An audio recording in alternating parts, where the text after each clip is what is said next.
The scripture this morning is the story of Joseph, and it comes from several chapters in Genesis.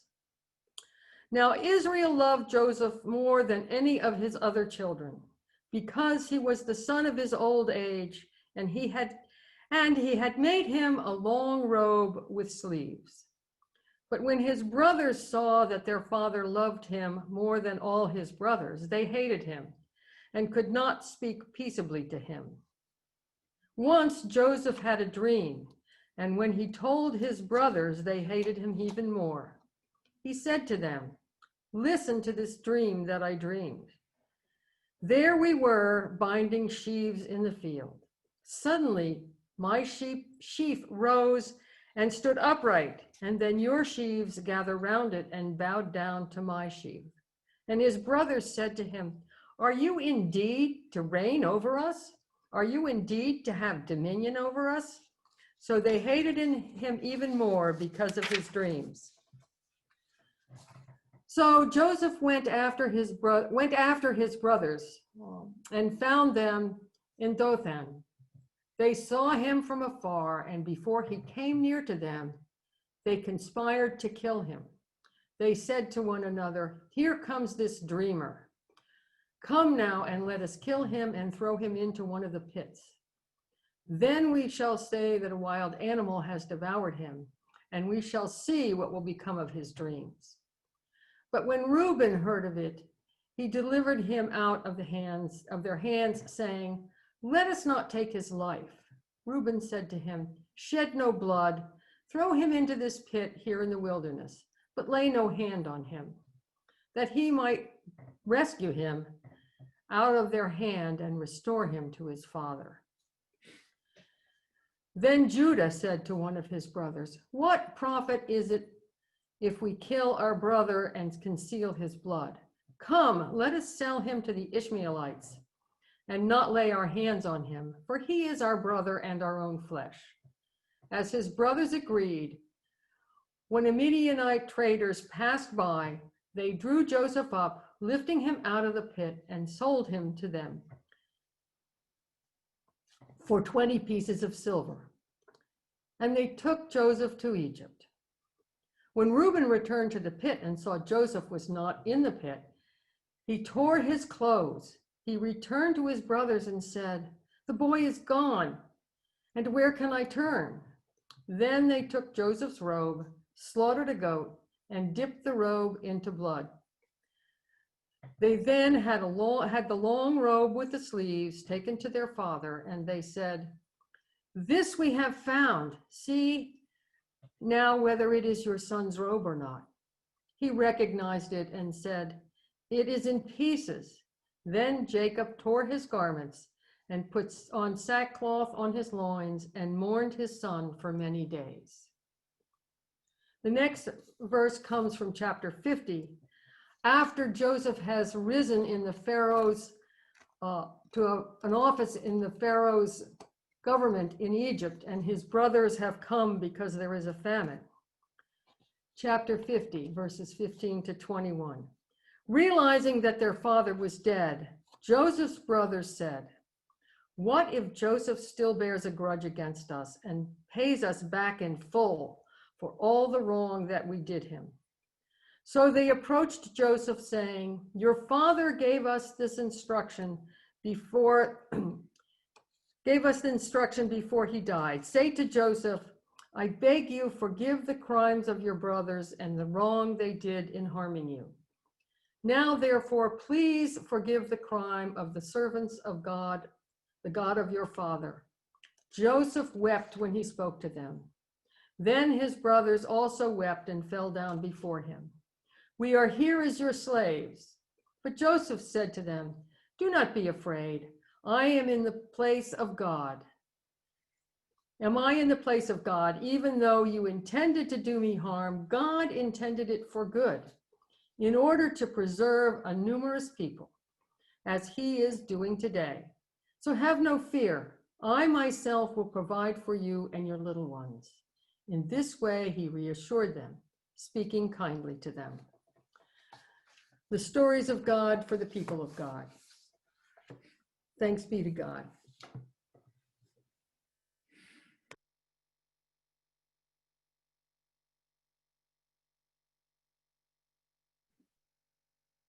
Let's begin with prayer. Queer and mysterious God, give us the eyes to see and the ears to hear your message of guidance in our days of turmoil. And may the words of my mouth and the meditations of all of our hearts be acceptable in your sight, our rock and our Redeemer. Amen.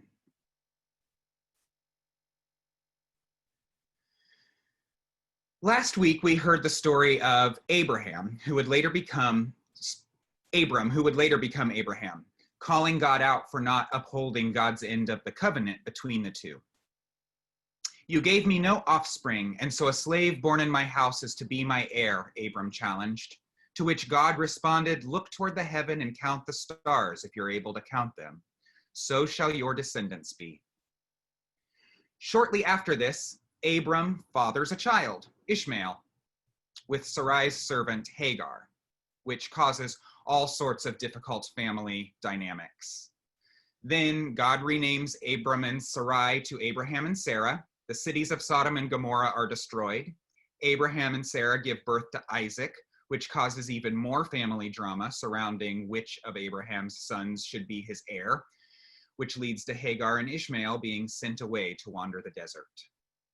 God commands Abraham to sacrifice Isaac to God, and Abraham obeys, but Isaac's life is saved at the last minute by an angel.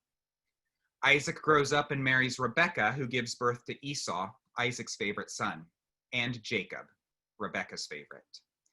Esau and Jacob have a very severe sibling rivalry situation, mostly thanks to the blatant favoritism that plays out between their parents.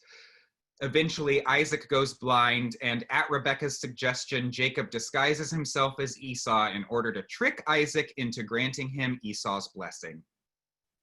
Jacob goes on to marry Rachel and Leah, sisters, and has lots of children. Repairs his relationship with Esau, physically wrestles with God and wins. God changes Jacob's name to Israel, which he seems to only use on occasion. Now, it's a complicated story, but Rachel was his second but favorite wife, and she died in childbirth. Rachel was already the mother of Joseph and died giving birth to Benjamin. Now, of course, Benjamin would have just been a baby, but Joseph was old enough for Jacob to see Rachel in him, which made him favor Joseph over the rest of his children. And that is where we find ourselves today. And this exercise is why I have long insisted that the book of Genesis is nothing but a soap opera. Now, I wasn't originally going to give the sermon today, but Pastor Stacy had a lot of things going on this week that she couldn't really ask someone else to do. And so I asked her if it would be helpful for her if I just took the sermon off her plate. Her response was that it would be very helpful, but she also knows that I've taken an ambitious class load this semester and was very adamant that I should only volunteer to do it if I felt like I had the bandwidth. At the time, I had no idea what the scripture reading was, so I told her I'd check it out and get back to her. And she assured me she already had some notes if I wanted to use them. Then I opened the Bible, barely started reading before I said, "Oh, it's Joseph. I'm good to go. I've got all my notes right here, and they're set to music. Jacob wanted to show the world he loved his son, to make it clear that Joseph was the special one. So Jacob bought his son a coat, a multicolored coat to wear." Dustin, please stop, please. I'm right in the middle of a sermon right now. Can it wait? Yeah, no, it's about the sermon. Oh. In the reading, Judy said it was a long coat with sleeves. Well, of course it had sleeves. If it didn't have sleeves, it would just be a vest. Yeah, but she didn't say it was, like, multicolored or anything. Okay. Trust me on this one. I have been in this show 3 times and pretty much played all of the roles. I know it was a coat of many colors. It was a Technicolor Dreamcoat. I mean, maybe you're right. I'm just telling you that I was actually listening to the reading this morning, and she said a long coat with sleeves. Okay, Judy, Which was it? A coat with sleeves or a coat of many colors?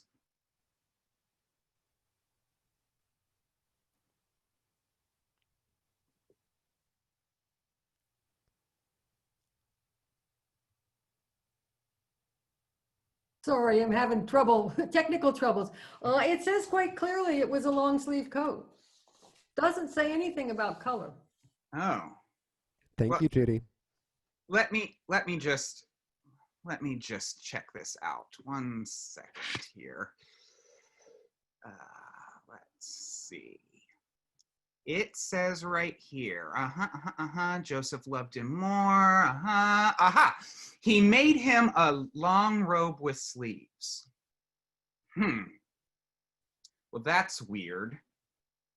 Don't you all remember it being a coat of many colors? Where could that possibly have come from? The answer to that is actually quite simple. It came from the Bible. Here in the King James translation, it clearly states, he made him a coat of many colors. The NIV translation says he made him an ornate robe. And the paraphrased language in the Message says it was an elaborately embroidered coat, while the Common English translation says it was just a long robe. They don't even try. If you haven't figured it out yet, all of these discrepancies point to a word that is difficult to translate. So let's start with a little background on the way biblical translation works. Biblical Hebrew doesn't permit vowel markings to be utilized in its official scrolls. So imagine when you're looking at a sentence that it actually looks something like this. This could be, he threw the ball to her. Or it could say he threw the ball at her. Very small change, but a huge difference in meaning. Or maybe it wasn't a ball at all. Maybe he threw the bell at her. Context clues, of course, are very helpful for most of that. But then when you get to a word that you just can't figure out, you kind of have to go searching for other places where it's found in the Bible. Because it's a dead language, you just can't go to a native speaker and ask them. So the fewer times it's used, the more difficult it becomes to accurately translate. The Mishnah is the earliest surviving body of rabbinic law composed in the land of Israel in the first 2 centuries CE as an explanation of the commandments described in the Torah. It covers all areas of Jewish life, including festivals, temple rites, tort law, agriculture, as well as sexuality and gender. Throughout rabbinic literature, since the time that the Mishnah started being written, the word androgynos is used to refer to a person of ambiguous sex. These writings also tell us that their gender roles were equally ambiguous. The Mishnah Androgynos spends quite a bit of time detailing which laws an individual should observe based on that individual's experience with, quote, manners equivalent in them to men, manners equivalent in them to women, manners equivalent in them to both men and women, and manners equivalent to them in neither men nor women. This first century Jewish text seems to be significantly ahead of its time. It is in its understanding of its inherent fluid and constructed nature of gender. It's clear that the gender non-conforming individuals that this is written for are full members of their community, and that the leaders of this community are invested in ensuring that they feel fully represented in the way that they want to be seen. Androgynos, it says, is a being created in Zir own image, and the sages could not decide whether he was a man or she was a woman, but tum-tum, which is an indeterminate gender category, is judged either a doubtful man or a doubtful woman. So remember what I said about translating the Hebrew Bible and how the less frequently a word or phrase is used, the more difficult it can become to translate it correctly? Well, that is exactly the problem with Joseph's coat. So the Hebrew says that Jacob made him a kutonet pasim. I worked with a professional dialectician to make sure I said that correctly. Kutonet is used all over the Bible. It means garment, robe, tunic, things like that. But pasim is another story entirely. Nobody fully understands what it means. It's only in the Bible twice to describe Joseph's kutonet and this terrible story in 2 Samuel about the sexual assault of King David's daughter Tamar. Now she was wearing a kutonet pasim, for this is how the virgin daughters of the king were clothed in earlier times. So here we have the same problem. The NRSV says she was wearing a long robe with sleeves. King James calls it a garment of diverse colors, but the NIV says she was wearing an ornate robe. The Message calls it a long-sleeved gown, and the Common English Bible, a long-sleeved robe. Also, apparently, this piece of clothing that both Joseph and Tamar were wearing had both gender and status connotations attached to it. After all, it's the kind of thing that the virgin daughters of kings wear.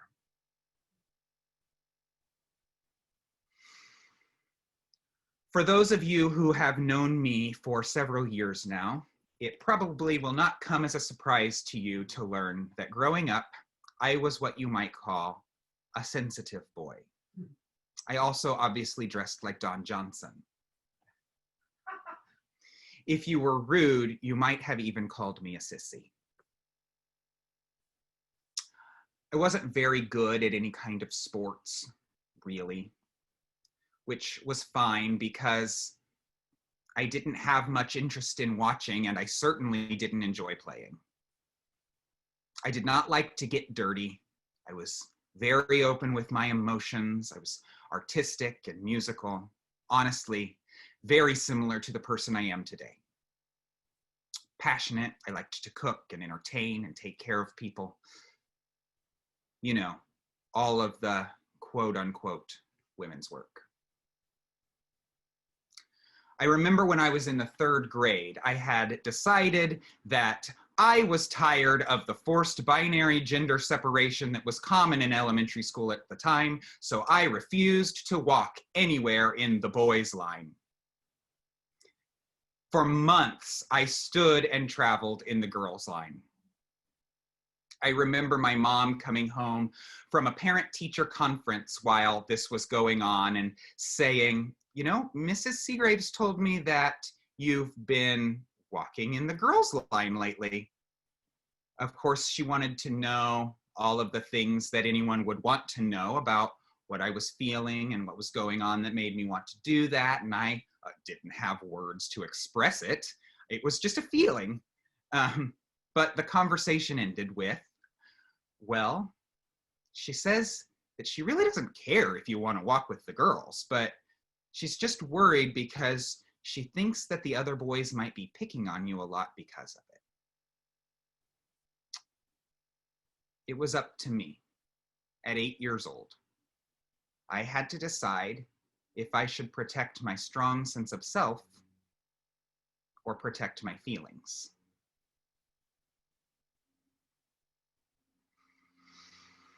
A midrash is a Jewish commentary on the writings in the Torah. It typically tells a story, much like a sermon, but it's something you read. In 5th century CE Israel, some rabbis wrote a very compelling midrash on the creation of the first human.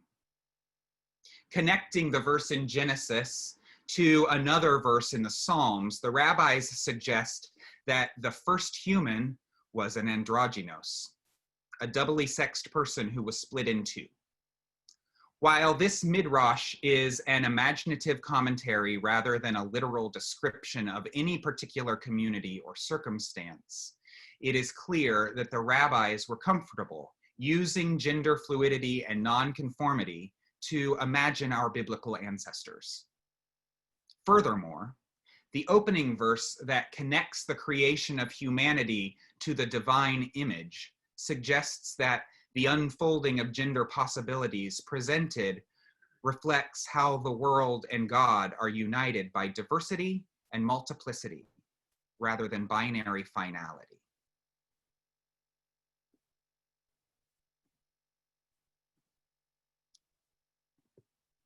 When I was 5 years old, my parents got married. I got to participate through the whole thing. I stood up with them the whole time, lit the unity candle with them. I had my own wedding ring. I didn't know it at the time, but it was very sweet and probably not something that many people would do at their wedding. Of course, like most kids that age, I loved dressing up. It's one of the things that ended up drawing me to theater. Costumes were just one of my favorite parts. But it wasn't just costumes. I loved wearing nice clothes. I still do.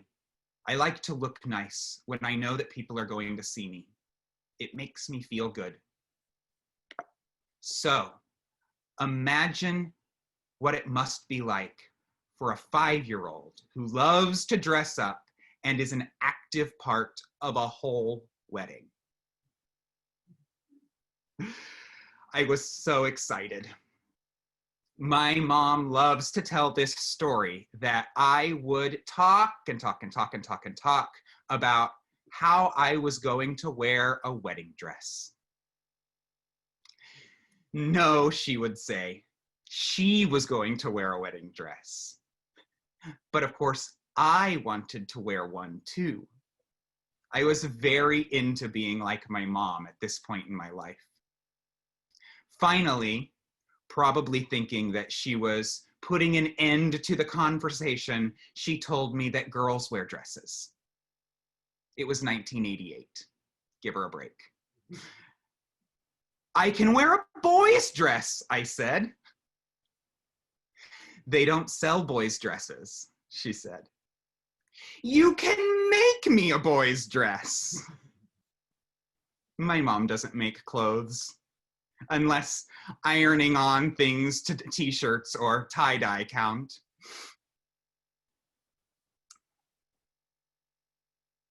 I can wear a boy's dress. I can wear a coutonette passim. So what are we to make of this coutonette passim?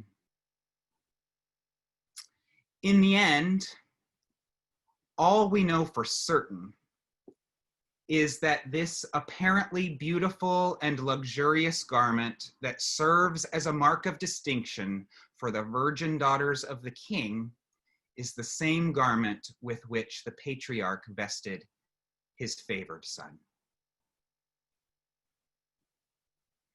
If this is the case, the alienation and abuse that Joseph receives at the hands of his brothers makes even more sense.